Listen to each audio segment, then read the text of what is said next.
요한계시록 19장 1절에서 10절 말씀인데, 우리 말씀을 경외하는 마음으로 우리가 읽을 말씀이 있다는 게 너무나 감사하지 않습니까? 함께 자리에서 일어나서 19장 1절에서 10절 다 같이 한 목소리로 합독하겠습니다.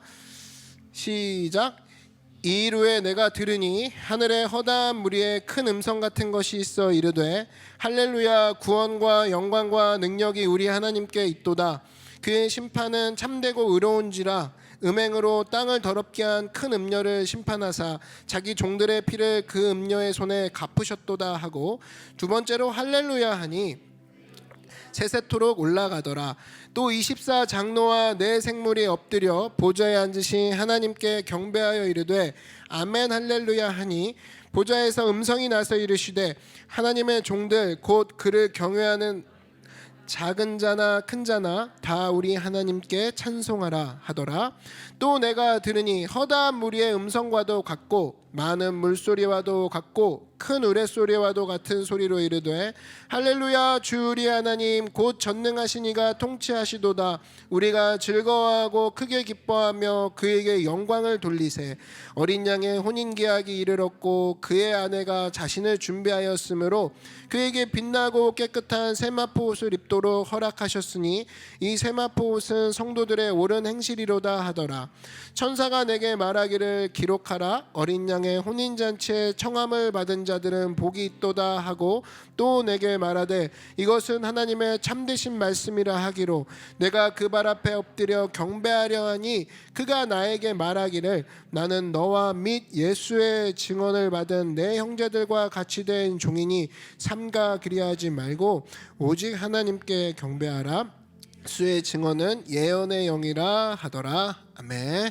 네, 자리에 앉으시겠습니다.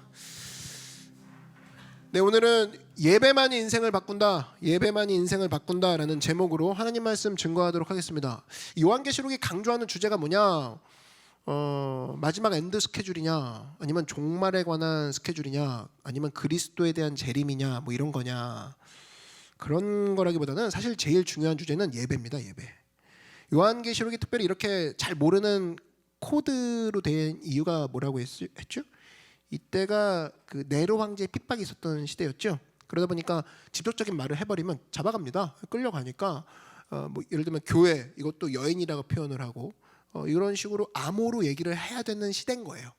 암호로 얘기해서 성도들에게 소망을 주고 싶은 거예요. 그래서 요건 이제 묵시문학이라고 하는 겁니다. 다니엘서랑 요한계시록 이러는데 보통 환상 얘기 나오고, 그래서 보면 좀 무섭고 무슨 얘기인지 모르고, 그래서 자꾸 풀려고 하다 보면 이단 되는 거예요. 자꾸 이게 뭐 이게 너 얘기다, 뭐 이게 이 시대의 징조다, 막 이런 식으로만 자꾸 꽂히면은 한두 끝도 없는데, 그게 아니라 그냥 쉽게 이해하면 되는 거예요. 요한계시록이 가장 강조하는 건 핍박 중에, 암호어를 쓸 수밖에 없는 상황일 정도로 핍박 중인 성도들에게 살아있는 예배를 통해 하나님을 만나면 살 수 있어, 그 얘기를 한다라는 겁니다. 그게 주제예요. 그래서 요한계시록에서 제일 많이 나오는 게 바로 무슨 씬이냐, 무슨 테이크냐, 예배 씬이에요. 예배가 제일 많이 나와요. 그 천국을 또 뭐라고 묘사하느냐, 신비한 곳, 죽으면 가는 곳, 한 번도 안 가본 곳, 이런 게 아니라 천국은 뭐냐, 예배하는 곳이라는 거예요. 그거예요. 그게 핀트가 벗어나는 순간 요한계시록이 이단들이 갖다 쓰는 가장 좋은 책이 되는 거죠. 그렇게 접근하면 안 되고, 예배 드리면 살 수 있어. 예배, 단 한 번의 예배라도 잘 드리면 살 수 있어. 그걸 얘기하고 있다는 겁니다. 그래서 요한계시록은 사람이 두 가지 분류로 나눠져요. 예배 드리는 자와 예배 드리지 않는 자, 그렇게 얘기합니다. 이 앞에서 봤던 요한계시록 17장과 18장에서 승승장구하는 음녀 바벨론이 나오죠. 여기 멸망합니다. 바벨론이 멸망하는데, 멸망하는 이유가 뭐예요? 인본주의 때문에. 근데 인본주의 말이 어려워서 그렇지, 인본주의는 뭐 르네상스 뭐 이런 걸 떠올릴 게 아니라, 인본주의 핵심은 뭐냐면 예배드리지 않습니다. 예배드리지 않고 자기가 만든 벽돌만 의지해요. 바벨탑을 올릴 수 있구나만 가슴 벅차 올라가지고 여기에 흥분돼 있어가지고 올라가 쌓고 있다.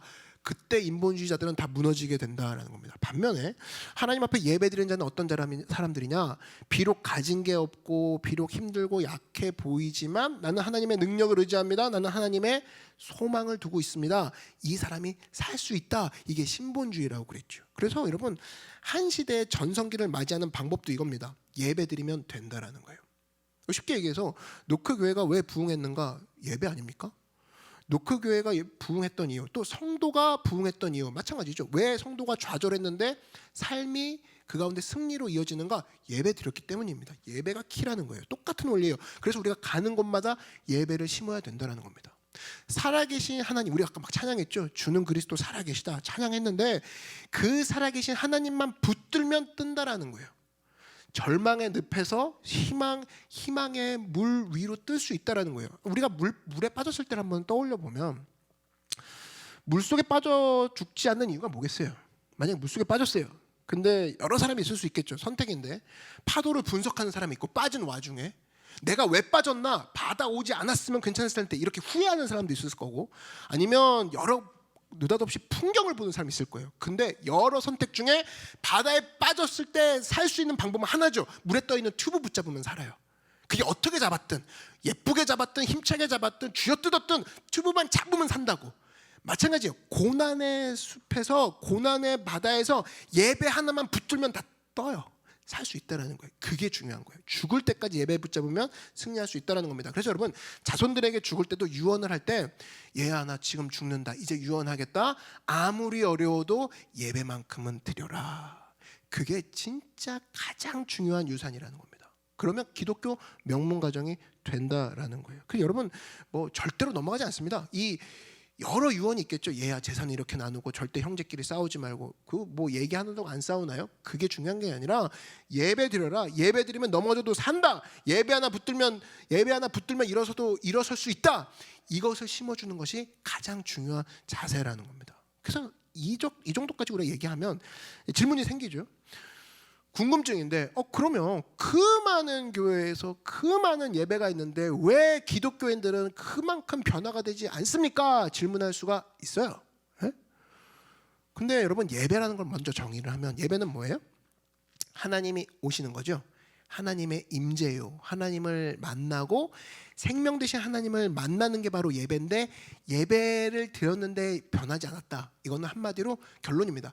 예배 때 하나님을 만나지 못했기 때문이에요. 그게 결론이에요. 예배 형식은 있는데 1부부터 7부까지는 드리는데 예배에 대한 내용, 예배의 핵심, 한마디로 예배의 목적, 하나님 만나는 게 목적이야, 이거를 이탈한 모습이 있었기 때문에 이 뒤에 변화가 없는 거예요. 우리가 예배에 대한 착각이 하나 있는데, 하나님을 예배 매니아라고 생각하는 경우가 있습니다. 하나님은 예배 드리면 무조건 좋아하시는 분, 제사를 광적으로 좋아하시는, 덕후같이 하나님은 예배 제사 드리면 좋아하고 안 드리면 되게 싫어하고 이런 분인 줄 알아요. 하나님이 과연 그런 분일까? 이사야서 1장 같은 데 보면 하나님이 이런 얘기 나옵니다. 누가 너에게 이렇게 예배 드리래니? 나 못 견디겠다 예배를. 그런 얘기가 나옵니다. 그 11절을 한번 보시면, 야훼께서 말씀하실 때 너희의 무수한 재물이 내게 무엇이 유익하뇨? 헌금 갖고 오면 되는 거 아니라고 했는데, 야, 너 무수한 재물 나한테 아무 유익이 없다, 그런 얘기를 하시고, 나는 순양의 번제와 살찐 짐승의 기름에 배불렀고 나는 술송아지나 어린 양이나 순면소의 피를 기뻐하지 아니하노라. 피는 뭐냐면 희생인데, 내가 그렇게 교회 가서 희생하는 거 주님 싫어한단 말이에요? 못 견디겠어, 그런 얘기를 하십니다. 그러면서 이어서 뭐라고 하시냐면 12절에 너희가 내 앞에 보이러 오니 이것을 누가 너희에게 요구하였느냐? 누가 이렇게 예배드리래? 이런 얘기를 해요. 그러면서 내 마당만 밟을 뿐이니라 헛된 재물을 다시 가져오지 말라. 재물도 싫어하신다고요? 이런 느낌이에요. 완전 싫어하신대요. 분향은 내가 가증히 여기는 바요, 월삭과 안식일과 대회로 모이는 거 예배거든요. 그러하니 성에 아울러 악을 행하는 것을 내가 견디지 못하겠노라. 예배 드리면서 나쁜 짓 하고, 예배 드리면서 딴 생각하고, 예배 드리면서 딴 마음 갖고 그 자리면서 그러면서도 예배 오는 거 내가 너무 힘들다 얘들아, 그 얘기를 하고 있는 거예요. 하나님이 무조건 예배 드린다고 다 받아주시는 게 아니다라는 겁니다. 그러면 이제 질문이죠. 하나님이 어떤 예배를 받으실까? 하나님이 좋아하는 예배 조건은 뭔가? 창세기 4장의 첫 번째 예배가 나옵니다. 인류의 첫 번째 예배가 나오는데 그 예배를 통해서 우리가 하나님은 뭘 원하시는지를 금방 알 수 있죠. 거기 보면은 아벨의 제사 이렇게 되지 아니하고 아벨과 아벨의 제물을 받으셨고 이렇게 나와요. 아벨과 그의 제물, 가인과 그의 제물 이렇게 나옵니다. 한마디로 예배 때 하나님은 제물 따로 받으시고 예배자 따로 받으시는 게 아니라 예배자와 그 제물을 함께 받으신다. 중요한 게 뭐예요? 예배자라는 거예요. 예배자가 온전히 서 있는가, 이거를 받으시는 거죠. 그래서 여러분, 온전한 예배가 되기 위해서는 온전한 제물이 필요한 게 아닙니다. 온전한 예배자가 필요해요. 온전한 예배자. 그래서 여러분이 예배자로 서 있어야 된다는 겁니다. 아무리 재물을 잘 준비했어도 재물을 준비한 자가 잘 서 있어야 된다. 성경이 얘기하고 있는 게 그거예요. 근데 이 당시 이사야서에서 하나님이 견디지 못하겠다 얘기한 거는 재물은 그렇게 잘 다듬으면서 준비하면서 하나님 앞에 들고 오는 그 마음은 정말 딴 생각으로 갖고 오니 하나님이 이 두 가지를 따로 갖고 오는 걸 못 견뎌하신다는 거예요. 여러분, 그래서 우리가 그 마음이 뭐냐라고 했을 때 예수님 시대 때 알 수 있는 게 세리 보십시오. 세리를 보면은 하나님 앞에 나아갈 때 멀리 서서 자기가 생각할 때 너무 죄인이니까 하나님을 쳐다보지도 못하고 가슴을 치면서 이럴 때 하나님이여 나를 불쌍히 여기소서 하고 있습니다.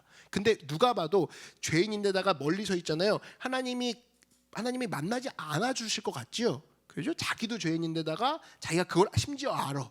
그리고 하나님 앞에서 멀리 서 있기까지 하는데 고백은 해요. 나는 죄인으로소이다. 근데 하나님이 그 심령 받아주시잖아요.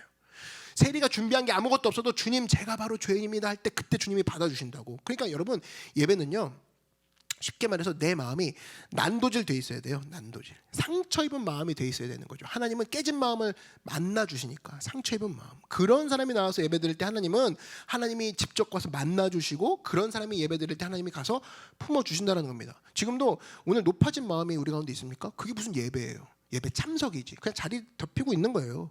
예배가 아니죠. 우리가 예배할 때 왜 찬양하죠? 왜 우리가 기도로 시작하죠? 내 안에 상처를 주는 거거든요. 야, 너 정신 차려. 너 주님 앞이야 지금. 깨지라고. 너 이번 주에 얼마나 주님 없으면 네가 견딜 수 있었는지 생각해봐. 교만아, 내 안에 교만아 잘 들어라. 이러면서 브로큰 하트를 시키는 거예요. 정신없이 박살 낸 다음에 예배 가운데 들어가는 거라고. 그게 예배거든요. 내 마음에 상처를 주는 거예요. 그래서 그런 의미에서 예배는 준비가 돼 있어야 돼요. 내 안에 상처를 주고 내 안에 박살을 내서 이미 솟아신 바벨탑들을 다 무너뜨린 상태에서 하나님께 나가는 준비가 있어야 돼요. 얼떨결에 와서 예배드리는 게 예배가 아니라고.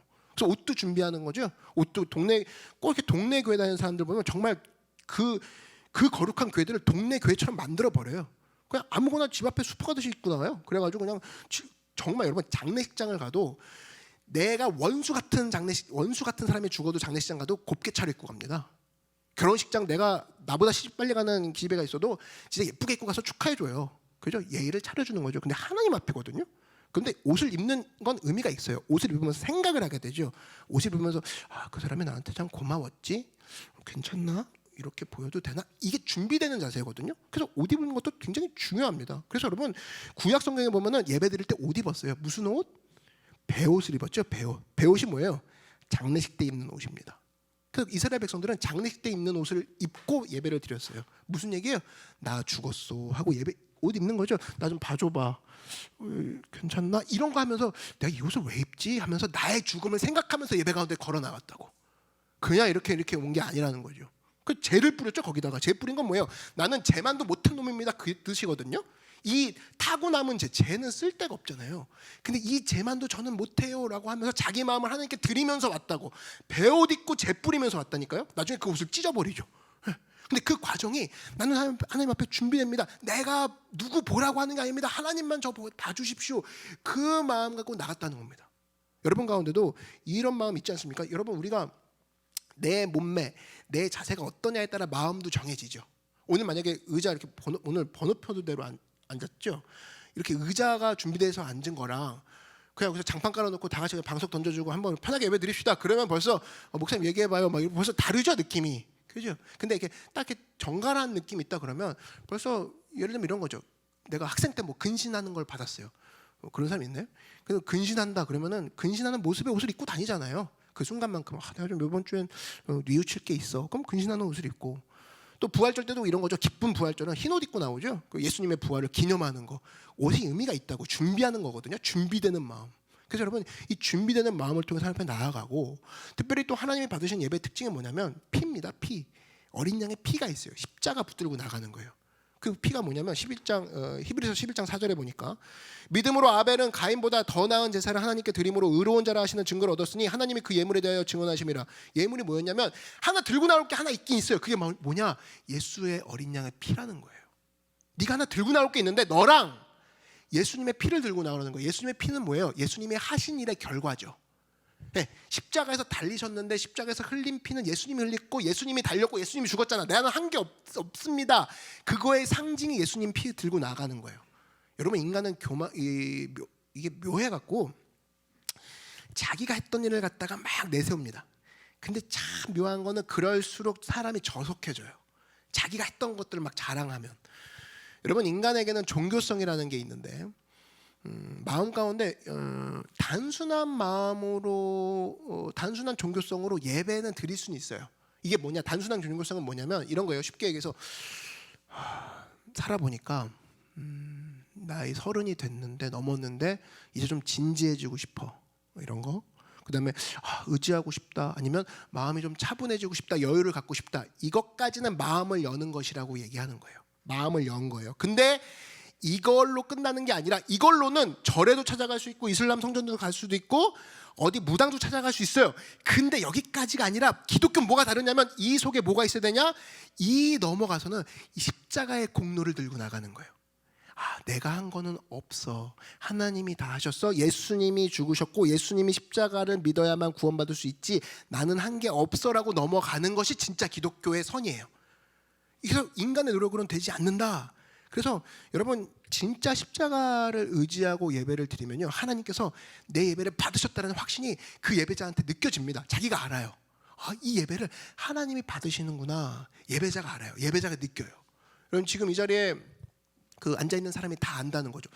이 예배를, 오늘 예배, 오늘 지금 이 시간에 드리는 5월의 마지막 날에 드리는 이 예배를 하나님이 받고 계시는 거 자기가 느껴요. 근데 가인 같은 사람은 못 느꼈죠. 아까 가인과 아벨 얘기했는데 거절당했다고. 근데 하나님이 받지 않겠다 얘기한 적이 없거든요, 성경에. 근데 가인이 느낀 거예요. 왜 제 예배 안 받아들여 주시나요? 공허함을 느끼는 거죠. 헛것으로 드렸기 때문에 그렇다는 거예요. 왜? 자기 자랑을 들고 나가니까 벌써 왜 내 예배가 자꾸 튕기지? 하나님 왜 내 예배 안 받으시지? 하나님이 얘기한 적이 없는데 자기가 먼저 반응하죠. 왜 제 예배 안 받으십니까? 그래서 여러분, 언제나 하나님 앞에 가져야 될 게 뭐냐면 예배자로 온전히 설 줄 알아야 된다는 거예요. 그게 바로 나와 그리고 하나님이 하셨습니다, 예수님이 다 하신 거지요. 이 모습으로 나아갈 때 진정한 예배가 된다는 겁니다. 근데 오늘 볼 건 바로 세 가지. 바로 뭐냐? 이렇게 예배를 드리면 어떤 일이 벌어지는가, 세 가지를 살펴볼 건데, 첫 번째는 이런 진정한 예배를 드렸을 때 변화가 일어난다는 거예요. 오늘 8절을 한번 보시면, 그에게 빛나고 깨끗한 세마포 옷을 입도록 허락하셨으니 이 세마포 옷은 성도들의 옳은 행실이라 하더라. 옳은 행실이 뭐예요? 영혼이 아니고 행실이에요. 변화됐다 이거죠. 실제 변화가 됐다라는 겁니다. 교회 다녔는데 영혼만 맑아지고 그냥 말만 그냥 번드러지는 게 아니라 실제 옳은 행실이 되었다는 거예요. 행동이 변화됐다라는 겁니다. 이 세상에 두 가지 종류의 믿음이 있는데, 하나는 말씀 중심적인 믿음이 있고 하나는 믿음이긴 한데 우상 숭배적인 믿음이 있어요. 이거 어떻게 차이가 있냐면, 교회 다니는 걸로는 차이가 나지 않습니다. 그 내용을 보면 아는데, 말씀 중심적인 신앙은 사실 말로는 쉬운데 그렇게 쉬운 건 아니에요. 왜냐? 말씀 중심적 신앙은 이런 겁니다. 좀 어려워요. 뭐냐면 그 순간이 어려운 거예요. 말씀의 중심적 신앙, 말씀은 100% 오라, 그 얘기죠.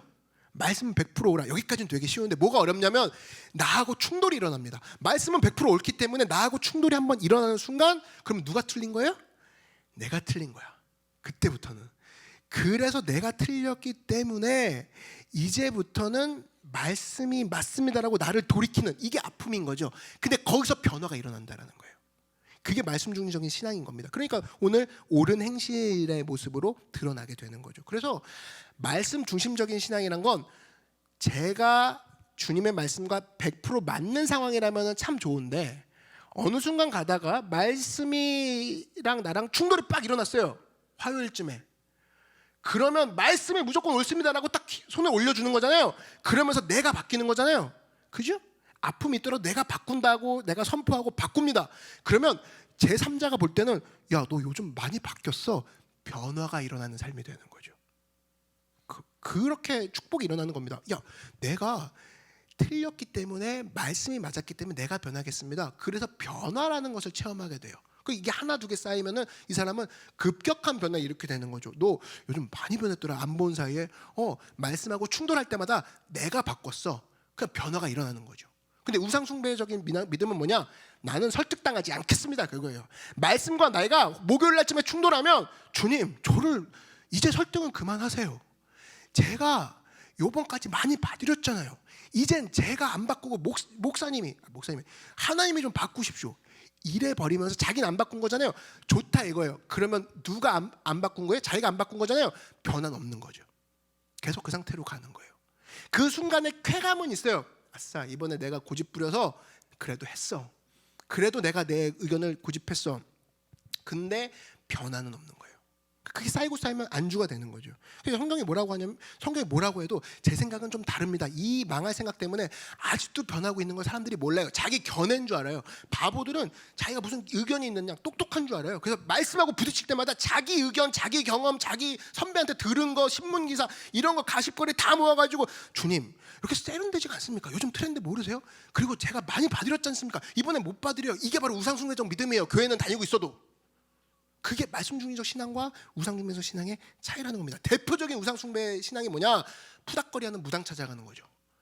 무당은 그런 겁니다. 무당은 그런 얘기 안 해요. 여러분한테 인생 그렇게 살지 마 이런 얘기 절대 안 해요. 왜? 그 돈 주고 복채 더 주면 신을 설득해 주는 게 무당이니까. 이해되시죠? 그러니까 이런 겁니다. 무당은 우리가 무슨 얘기를 해도 받은 대로 신을 설득시켜줘요. 벌 내리려고 하는 신에게 벌 못 내리게 만들고, 그리고 뭐 안 풀리는 문제 있으면 풀게 만들려고 신을 설득하고.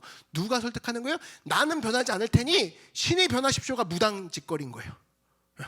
이게 우상숭배적 신앙이고, 이건 교회 와서도 마찬가지예요. 주님 제 사정 아시잖아요. 하나님이 좀 변화되십시오. 저는 안 된다니까요. 끝까지 버틸 때 이때 사람 차이는 있어요. 조용히 버티는 사람이 있고, 그리고 막 발악하면서 주님 안 돼요. 저는 이 차이지. 똑같아요. 똑같은 놈들이에요.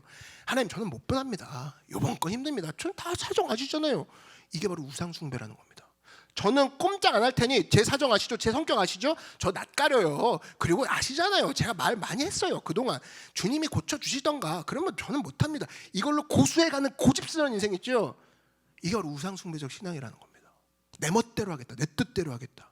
근데 참된 예배를 드리면 어떻게 됩니까? 주님, 제가 바로 제만도 못한 사람입니다. 하나님의 말씀이 충돌했을 때 주님이 옳습니다. 그리고 저는 주님이 다 하셨다는 증거, 예수님의 십자가의 피만 붙잡고 나아갑니다라고 할 때, 그때 비로소 이 사람이 변화가 일어난다는 거예요. 어리석은 그 백성은 마귀가 늘 속이게 만듭니다. 야, 그 너 성격 있잖아. 그 너 못하잖아. 너 안 해봤어? 했잖아. 이제 하나님이 좀 하시라고 그래.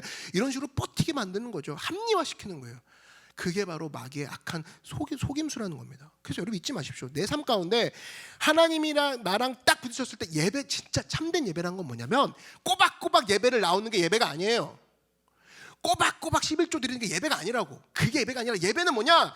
하나님의 말씀과 내 의견이 충돌됐을 때 하나님 말씀이 오십니다라고 손을 들어드리는 게 진짜 예배예요. 그것 빼놓고 다 하고 있는 거는 거짓 우상숭배랑 똑같다고. 뭐 장로가 됐든 뭐 위에 집사가 됐든 목사가 됐든 말씀이랑 부닥칠 때마다 자기가 맞다고 얘기를 하니 그건 우상숭배라니까요. 예배가 아니에요. 근데 여러분 보십시오.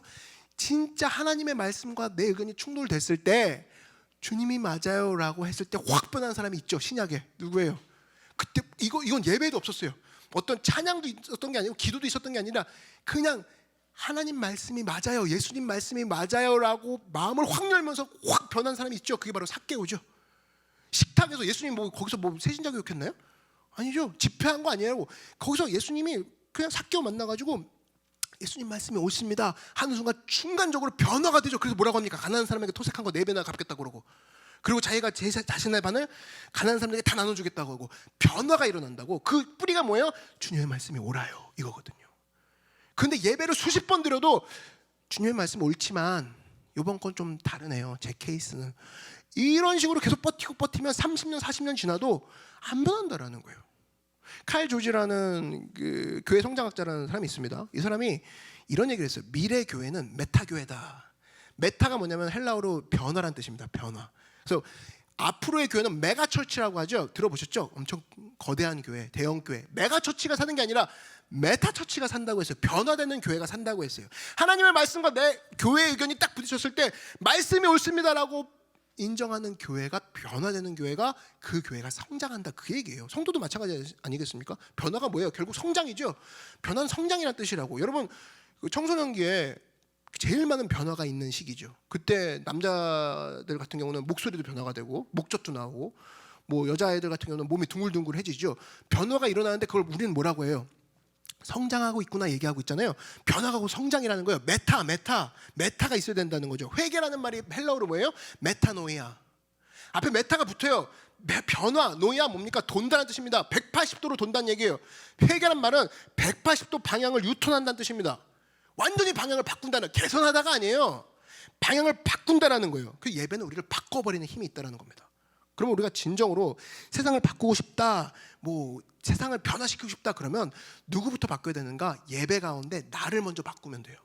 예배를 통해 나를 바꾸신 하나님 앞에 서면 된다고. 그러면 내 삶이 상상하지 못한 걸로 바뀌어요. 궤도가 바뀐다고. 여러분, 저번 주의 삶도 그냥 그랬고, 저저번 주 달도 그냥 그렇고, 그냥 심심한 상태로 그냥 사는 사람들 있죠. 왜 그런 건지 그 뿌리를 가만히 보면 말씀하고 충돌할 때마다 주님, 저는 원래 스케줄이 이렇고요, 제 바이오리듬은 이렇고요, 제 생각은 자신이 없습니다. 은근히 겸손 같죠? 아니에요. 그건 변화를 거부하는 거죠. 하나님과 말씀이 충돌할 때마다 주님, 제가 좀 그래서 다음에 이거를 계속했기 때문에 변화가 없는 거예요. 그래서 여러분 잊지 마십시오. 우리 삶 가운데 예배를 통해 하나님 말씀 부딪힐 때마다 주님이 옳습니다라고 손을 들기 시작하면, 그것이 작은 것부터라도 손을 들기 시작하면 우리는 상상할 수 없는 궤도로 하나님과 오르게 된다는 겁니다. 그게 바로 하나님 우리를 인도하시는 방법이라는 겁니다. 그러니까 여러분, 가정이 변화되기 원하십니까? 여러분, 직장 가운데 변화되기 원하세요? 여러분, 꿈이 변화되기 원하십니까? 그 변화의 뿌리는 뭐냐? 하나님의 말씀과 충돌될 때, 맞습니다, 주님이 오라요, 그 마음을 갖고 있고, 동시에 맞아요, 제가 하는 게 아니죠, 십자가에서 주님이 다 하셨다는 그 증거, 왕이 피를 흘리신 거, 결국 저는 십자가 지실 때 저는 없었다니까요. 주님이 다 하신 거 인정합니다. 십자가 붙들 줄 알고 그 가운데 나아가 변화를 얻는 여러분들에게 주의 이름으로 축원합니다. 또 예배 가운데 드리면 첫 번째, 변화가 일어나고, 말씀과 충돌할 때마다 주님이 맞습니다라고 동의하기만 해도, 그거 또 따라가기만 해도 한 번도 안 가본 길을 걸어가니까 변화가 일어나고, 두 번째 뭐냐? 기쁨이 일어나요. 예배를 통하면 참된 기쁨이 일어납니다. 오늘 7절 한번 보시면, 우리가 즐거워하고 크게 기뻐하며, 예배드리면 즐거워하고 크게 기뻐한대요. 그에게 영광을 돌리세. 어린 양의 혼인기하기를 얻고 그의 아내가 자신을 준비하였으므로 하나님의 기쁨이 임하게 된다는 겁니다. 제가 이 지방에 우리 이 서울 이쪽 남서쪽 있죠. 남서쪽 교회들, 우리 순복음에 있는 교회들 목사님들 모임이 있는데, 그 모임에서 임원을 하고 있어요. 하래요. 나 진짜 하기 싫은데. 근데 하다 보니까 좋은 게 있더라고. 많은 선교사님들을 만나게 돼요. 많은 목사님들을 보게 돼요. 근데 목사님들, 특별히 선교사님들을 만나보면 차이점이 있는데, 여러분 어떻게 생각하세요? 어떤 분이 선교를 잘할 것 같아요? 선교사님? 이런 케이스가 있어요. 정말 공부 많이 한 선교사님도 계세요. 하버드 갔다가 하버드의 자리를 내려놓고 막 그 선교 자리에 뛰어든, 한마디로 실력이 많은 사람들 있고, 또 어떤 사람은 진짜 되게 어릴 때부터 선교사 생활을 하셔가지고 진짜 경험이 풍부한, 노련미가 가득 차신 선교사님도 계세요. 근데 제가 만나보니까 가장 능력 있게 일하시는 분은 누구냐라고 했을 때 실력이 있거나 경험 많은 분이 아니었어요. 우린 되게 그거 부러워하죠. 사회에서도 마찬가지죠. 저 사람 실력 있어, 백이 좋아, 금수저야, 그리고 경험이 있어, 노하우가 짱이네. 여기에 우린 부러워하잖아요. 금방 주눅 들고. 절대 아니더라고. 선교도 마찬가지인데 가장 강력하게 일하시는 선교사님이 누구냐? 기쁨을 일하는 분이었어요. 이기지 못하더라고. 기쁨을 일해버리니까, 자기가 기뻐서 그 일을 하니까 하나님의 도구로서 지치지 않더라고요. 그리고 능력 이상으로 뛰어요. 그러니까 그게 어디서 나오는 거냐? 예배 드릴 때 힘이 나온다는 거예요. 예배 드릴 때 힘이 되는 이유가 기쁨을 주시니까. 그래서 여러분, 예배 드릴 때 기쁨을 받고 일을 해야지, 예배 드리는 것 가운데 기쁨이 없는 상태에서 월요일을 출발합니다. 그러면 종같이 일해요.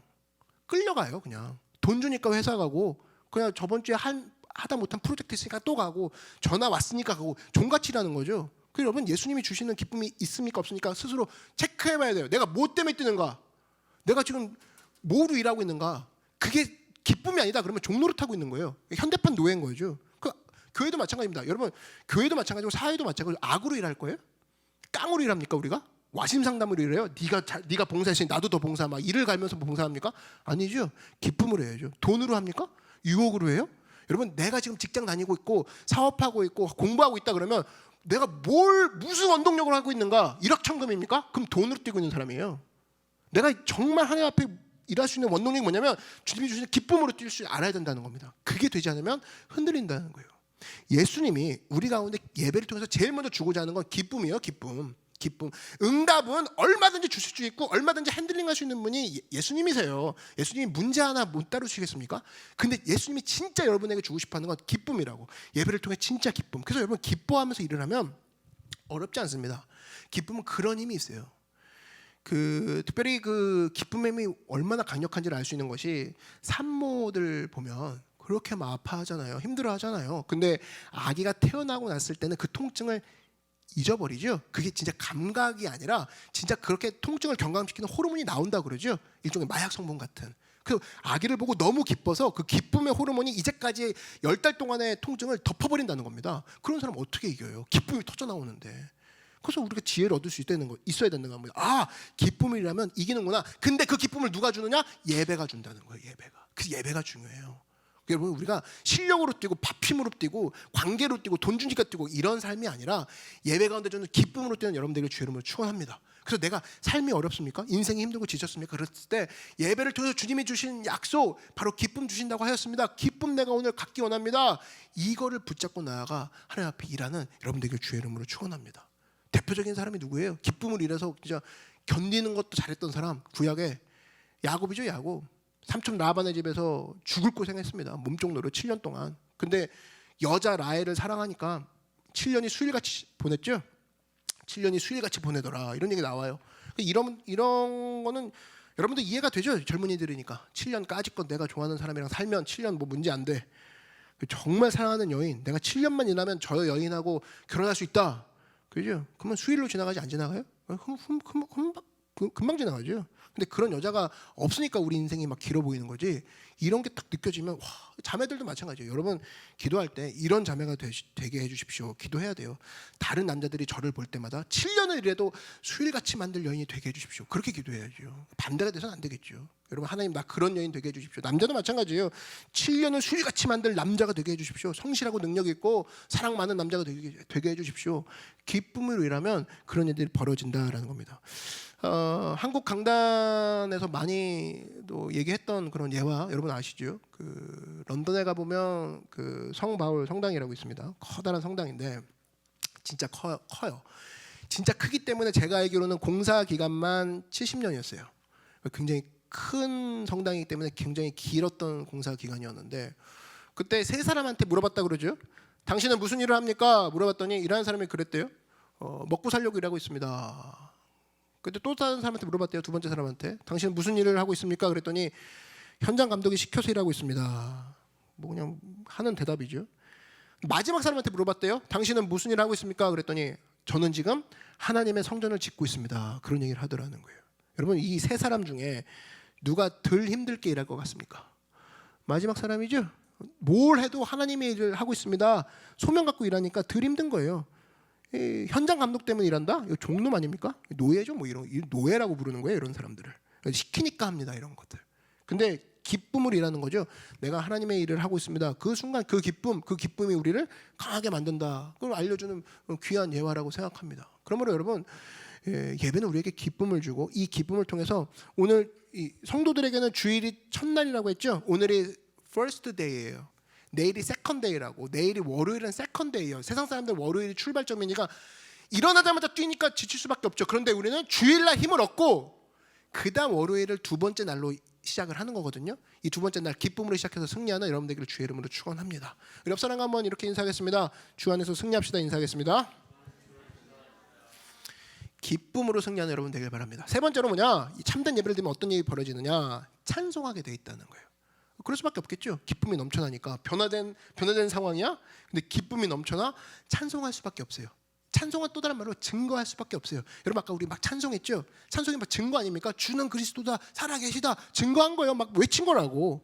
오늘 5절을 보면은 보좌에서 음성이 나서 이르시되 하나님의 종들 곧 그를 경외하는 너희들아 작은 자나 큰 자나 다 우리 하나님께 찬송하라 하더라. 옛날 성경에 물온대소하고 그죠? 작건 크건 무슨 상관이냐? 하나님을 찬양하라. 한마디로 여러분 찬송이 살아나지 않으면 이 부흥이 있을 수가 없습니다. 찬송이 살아나는 곳이 부흥이 있어요. 찬송이 제일 살아나는 곳이 바로 어디입니까?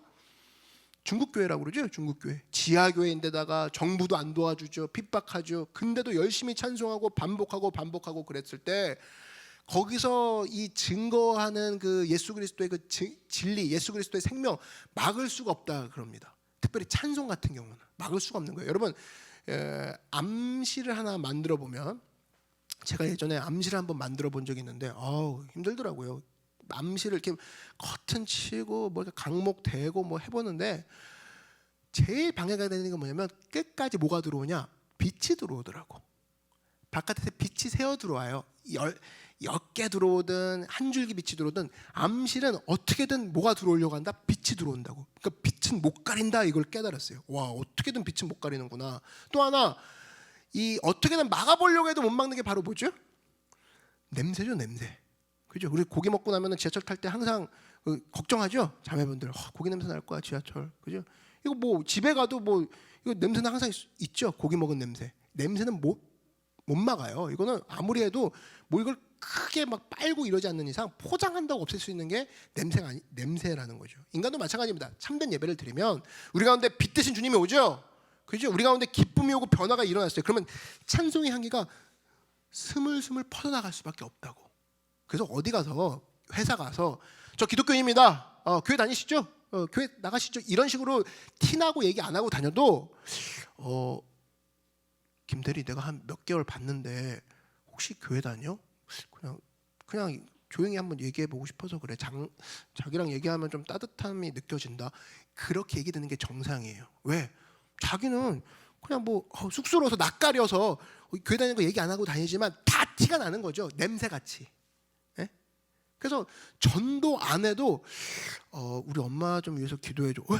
제가요? 뭐 이렇게 되는 거죠. 혹시 교회 다니지 않아? 그냥 남들 다 힘들 때 그냥 늘 웃고 있는 거 보니까 좀 달라 보여서 엄마가 이번에 아프신데 기도 좀 해줘. 이렇게 되는 거예요. 그 수련회 갈 때마다 뭐 휴가 좀 빼주세요. 저 선교 가요. 뭐 악한 종들아 막 이런 얘기 안 하고 다녀도 벌써 안다고, 주변 사람들이 안다고. 왜? 냄새기 때문에. 그래서 여러분, 냄새, 향기, 빛 못 가린다니까요. 여러분이 아무리 직장이나 어디 그냥 불신자들만 가득한 그 회사의 한가운데 떨어져 있어도 저 사람 좀 다른데? 이런 얘기를 들을 사람들이 해준다고. 그래서 오히려 그걸 통해서 여러분께서 오히려 기독교 회사들이 더 안 좋은 것 같아. 때로는 다 기독교 회사라는 명칭 안에 다 쓸어 넣어버리니까 그냥 믿는 사람이겠거니 하고 더 엉망으로 하는 회사 더 많아요. 세상 회사보다 더 못한 거. 그죠? 근데 오히려 세상 회사에 집어넣어버리면 자기는 이럴수록 더 예수님 믿기 원합니다. 이러니까 주변 사람들이 오히려 그걸 알아차리고 하나님 앞에 더 빛을 발하는 사람들이 있더라고. 그래서 여러분, 세상 사람들이 여러분 믿는 거 모른다고요? 그 문제 있는 겁니다. 내가 티내고 안 그래도 좀 달라 보여요. 왜? 그럴 수밖에 없는 게, 증거하지 않을 수 없는 게 냄새처럼 품면 안 나니까요. 빛처럼 막을 수 없는, 암실 가운데 빛이 들어가는데 어떻게 막습니까? 그 빛이 작아도. 그죠? 김용공이 했던 그 도올 김용공 있죠? 그 사람이 했던 엉터리 같은 이야기가 있어요. 그 옛날에 차범근이 국가대표 감독할 때 골인만 넣으면 기도했습니다. 그때 신문에다 이 사람이 뭐라고 썼냐면, 차범근 네가 빌리그레함이냐? 기도는 골방에서 하라고 했는데 왜 백준의 대낮에 운동장에서 하냐? 이런 식의 글을 썼습니다. 참 진짜 무식한 글인데, 이 얘기는 뭐냐면 외식하는 사람 되라, 이 소리랑 똑같은 거 아니에요? 안에서도 기도했으면 바깥에서 기도하는 게 당연한 거 아닙니까? 근데 그렇게 했는데 이 도올 김용공 얘기는 뭐냐면, 도올자 붙이기도 싫어. 안에서만 기도하지 밖에서 왜 기도하냐, 그 소리예요. 외식하는 모습을 살라, 그 소리입니다. 정신 나간 소리죠. 여러분, 저도 그랬으면 좋겠습니까? 목사가 안에서만 기도하고 밖에서는 기도 안 해요. 그러니까 뭐 여기서는 거룩하게 사십시오 그래놓고 인스타에 나면 맥주 사진 올리고 막, 그죠? 그랬으면 좋겠냐고요. 교회 와서는 거룩한 척하고 나와서는 개판 치고 막, 그죠? 그렇게 살라, 그 소리거든요. 저는 지금도 그래요. 제가 제대로 산다 그 얘기가 아니라 부족해요. 여러분들 다 부족하고 연약하고 저는 아마 더 심할걸요. 그런 부분이 있다 할지라도 집에서나 교회에서나 최대한 똑같게는 하라는 거예요. 똑같게는. 밖에서도 좀 모자란 것 같으면 집에 가서도 왜 양반처럼 하지 말고 집에 가서도 모자란 것처럼 겸손하고, 또 집에서도 늘 하나님을 바라봤으면 밖에 나서도 하나님 바라보는 모습으로 최대한, 부족한 건 아니까 똑같이 그냥 가라고. 그게 좋은 거 아닙니까?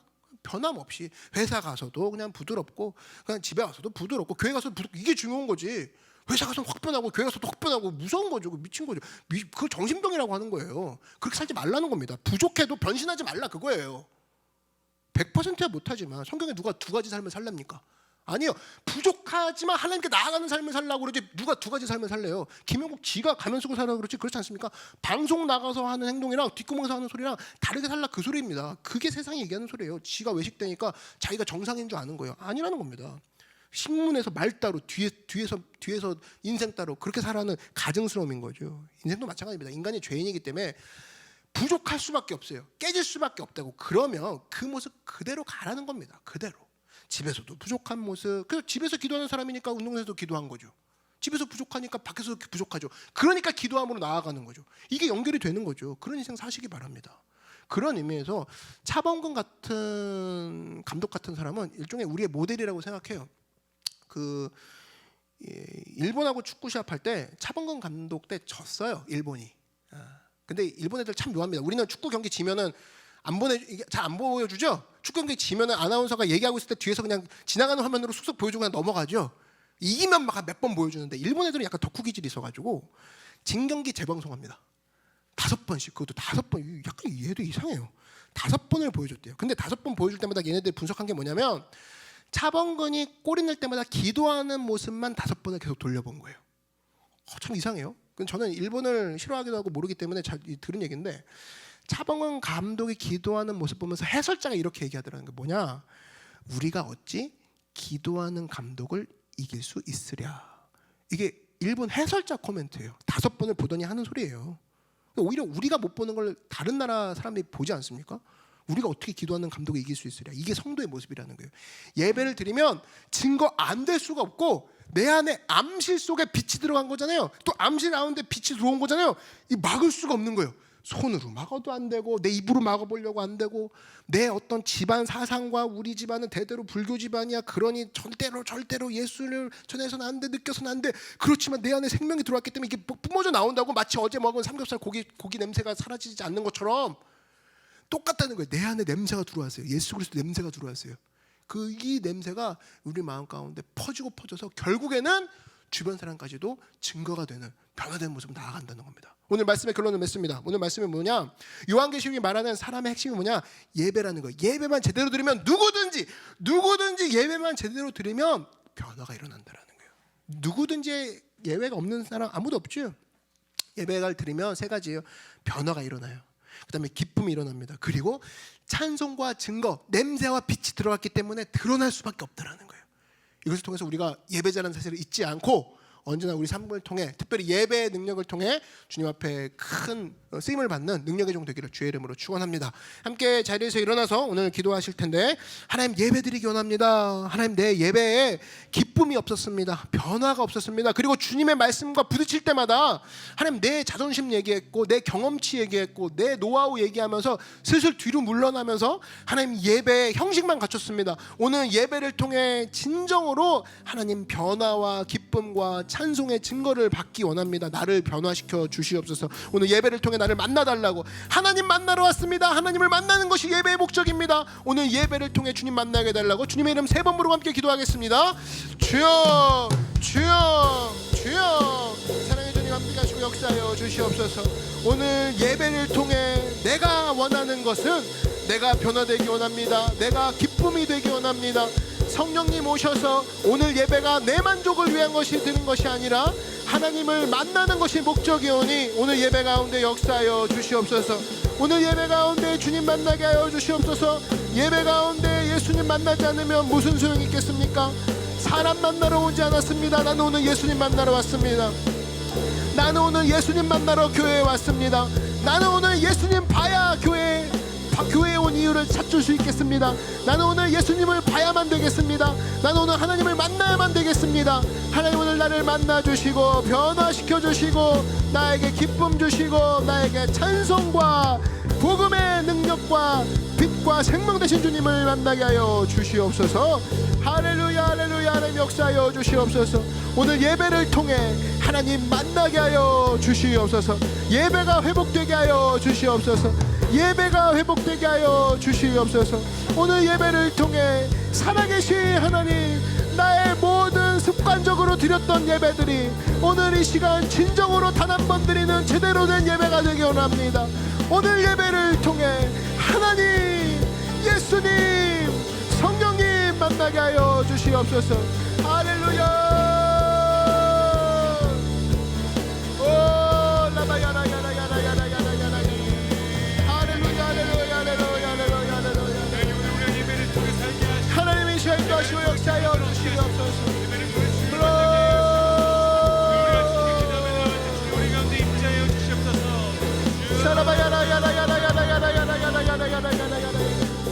하나님의 시간도 하시고 역사하여 주시옵소서. 하나님 오늘 예배를 통해 진정으로 주님을 만나고 이제껏 내가 생각했던 예수님, 그 예수님 이상의 은혜를 받게 하여 주시옵소서. 말씀과 충돌할 때마다 하나님 내가 나의 모습을 주장했던 고집을 내려놓고 이 시간 예수님 앞에 나아갑니다. 말씀이 옳습니다. 예수님이 맞습니다. 예수님이 인정하시고 예수님이 기뻐하신 일을 행하게 하여 주시옵소서. 예수님이 다 하셨습니다. 예수님이 이루셨습니다.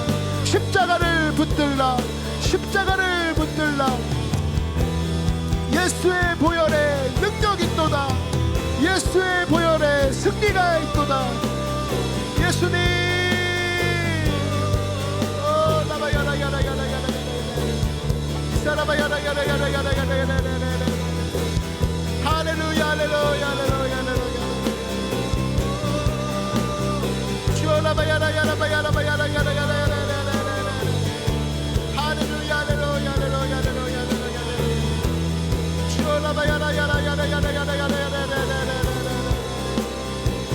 주님이 도와주시고 역사하여 주시옵소서.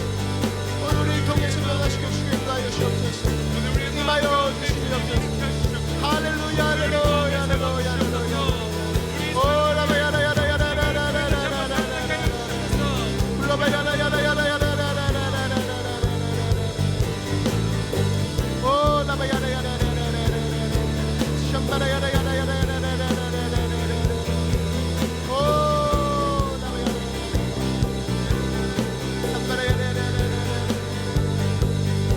우리의 전심으로 주님 앞에 찬양하며 나아갑니다.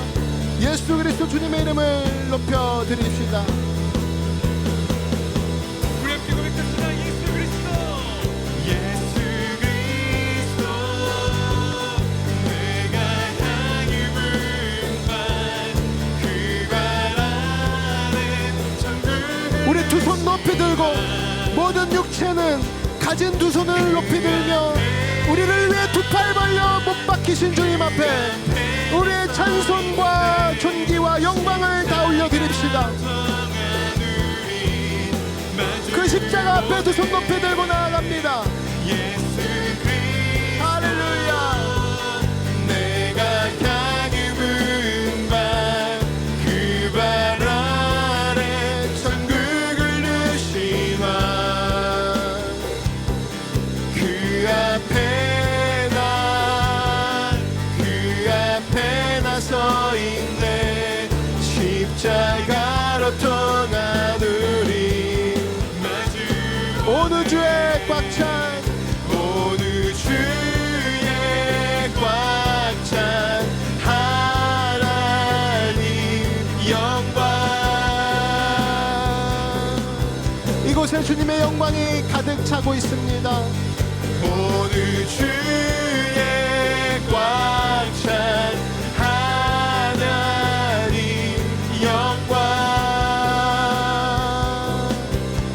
삶 속에 꽉 찬 예수님 영광.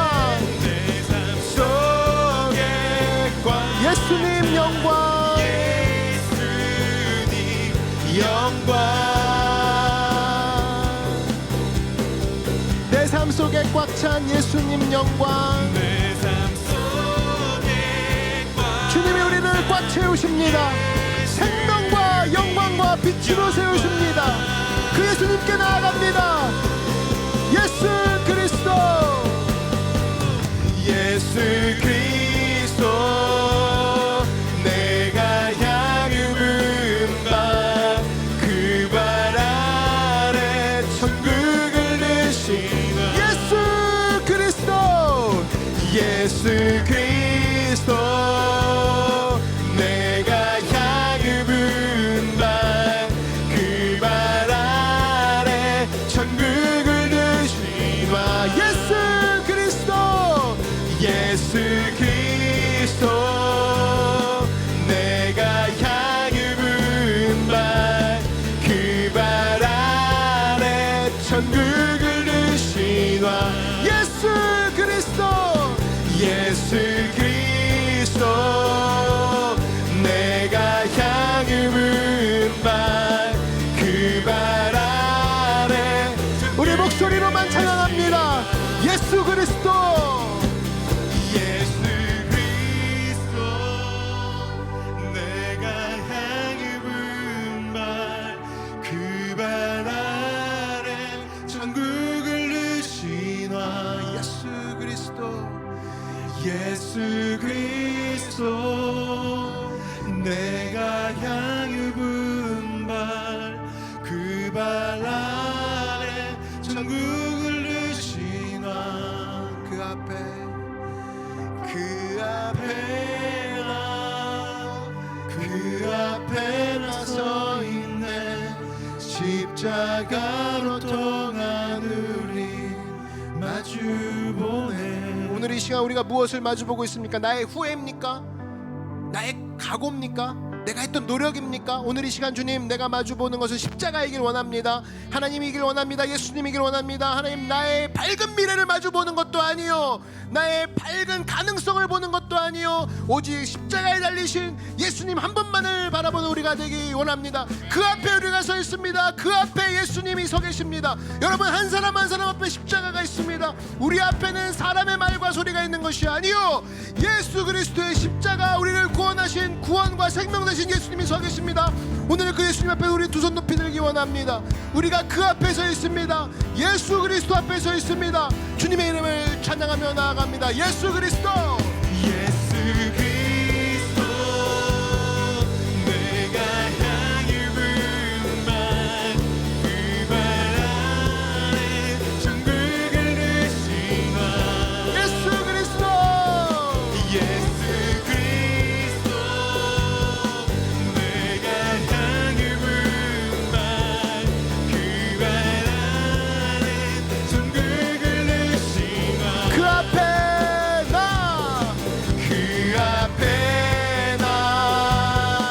그 앞에 나 서 있네 십자가로 우리 두 손 높이 들고 어느 주에 꽉 찬 주님의 영광을 선포합니다. 모든 주의 꽉 찬 하나님 영광 막을 수가 없습니다. 멈출 수가 없습니다.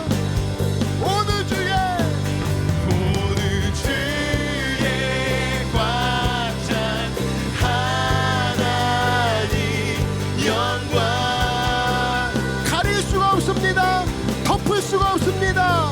어느 주에 모든 주의 꽉 찬 하나님 영광 아무도 담지 못합니다. 주님을 막을 수 없습니다. 모든 주의 꽉 찬 하나님 영광 우리 있는 힘을 다하여서 예수 그리스도 그분께 최고의 경배를 올려드립니다.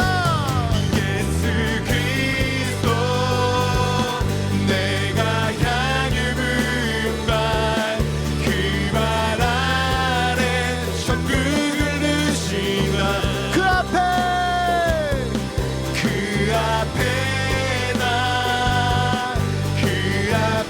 나 서 있네 십자가로 통한 우리 마주보네 그 앞에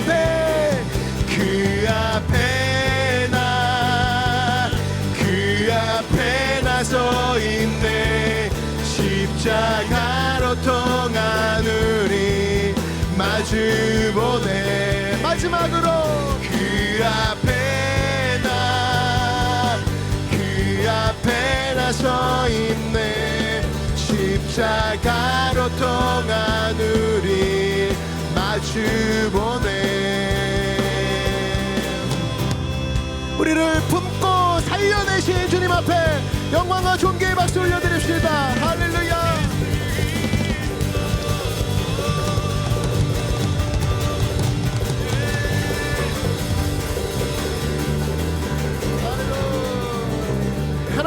주님, 오늘 이 자리는 예수님이 영광 받으시는 자리입니다. 사탄이 모욕을 받은 자리입니다. 마귀가 힘을 잃은 자리입니다. 마귀가 고개 들 수 없는 자리입니다. 오늘 예수님만 영광 받으시는 이 자리, 주님만 홀로 영광 받아 주시옵소서. 우리의 모든 가능성을 내려놓고 주님의 위대하심을 붙잡은 모든 백성들에게 하나님 한 주간 승리 부어주시고 능력 주시고 축복하여 주셔서 한 주간도 주님 안에서 빛과 소금의 역할 잘 감당하는 변화받고 기쁨이 넘치는 하나님의 귀한 자녀들 되게 하여 주시옵소서. 모든 찬양과 영광을 주님께 올려드리며 이 모든 말씀 예수님의 이름으로 축복하며 기도드렸습니다. 아멘. 할렐루야. 다시 한번 주님께 영광의 박수 올려드리겠습니다. 우리 좌우 옆 사람과 주먹으로 하이파이브 하면서 인사하겠습니다. 주님이 승리하셨습니다. 인사하겠습니다. 우리 다시 한번 인사하실 때 앞뒤 사람과 주먹으로 하이파이브 하겠습니다. 주님이 당신을 인도하십니다. 인사하겠습니다. 코로나 기간 동안에 1부, 2부 예배를 나눠서 드리고 있는데요. 이런 예배가 계속 될수록 한 번 한 번 예배가 굉장히 중요하다고 생각합니다. 많은 예배를 드릴 수는 없지만 한 번 예배를 드릴 때 하나님, 내가 전심을 다해 내 가슴을 쪼개고 나아갑니다. 내가 세상에 있는 어떤 사람에게 예의를 갖추는 것도 하는데 이분은 온 세계를 지으시고 나의 세포 하나하나를 주관하시는 주님 아니십니까? 주님께 내가 최대한의 예의를 갖추고 최대한의 감사를 하며 최대한 주님을 모셔드리고 나아가는 부족하지만 하나님의 능력 믿고 나아가는 승리의 종이 되기를 주님의 이름으로 축원드립니다. 오늘 그런 축복이 여러분 모두에게 있을 줄 확신합니다. 우리 그 마음 가지고 월요일도 힘있게 승리하는 여러분 되기를 축원합니다. 우리 기쁨과 즐거움으로 예물을 주님께 올려드리도록 하겠습니다. 다시 한번 주님께 영광의 박수 올려드리겠습니다.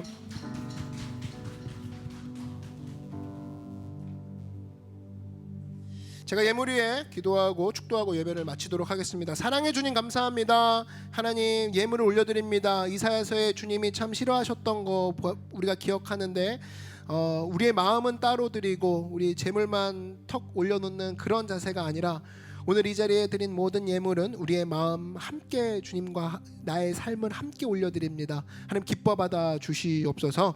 주일한 건 감사한 건 11조금 특별한 건 주님께 올려드립니다. 무엇보다 나의 삶을 같이 올려드립니다. 우리의 어려움, 갑갑함, 마음 가운데 힘듦, 질병의 고통 전부 다 올려드리오니 예수 그리스도의 피 묻은 손으로 낫게 하여 주시고 회복시켜 주시고 치유하시고 복내려 주시옵소서. 30배, 60배, 1000배만 배로 모든 청지기들마다 하나님의 능력과 축복과 은혜와 평강이 넘치는 복으로 주께서 복을 내려 주시옵소서.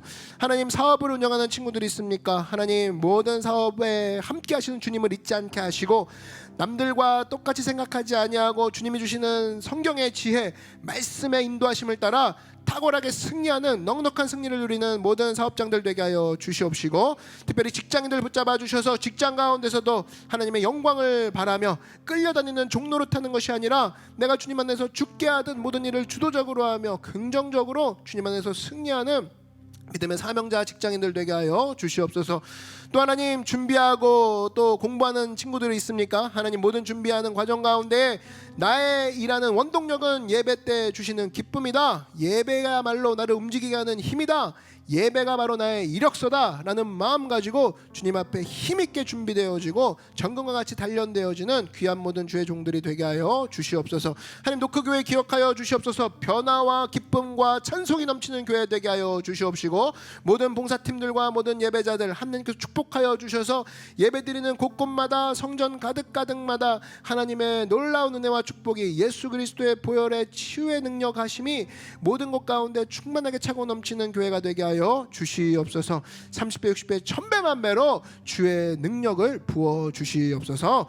이제는 예수 그리스도의 은혜와 하나님 아버지의 크고 놀라우신 사랑과 성령의 강하게 역사하심과 변화시키심과 인도하심이 오늘 예배드린 모든 예배자들의 머리 위에와 예배자들의 가정과 가족과 모든 꿈과 소망과 모든 범사 위에 그리고 우리 교회 위에 이제부터 영원토록 함께 계실지어다.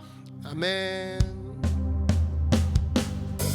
주가 그리스도다, 주가 그리스도다. 그가 살아계신 하나님이라. 우리를 위해 살아계시고 역사하시는 우리 예수님께 감사와 찬양의 박수 올리는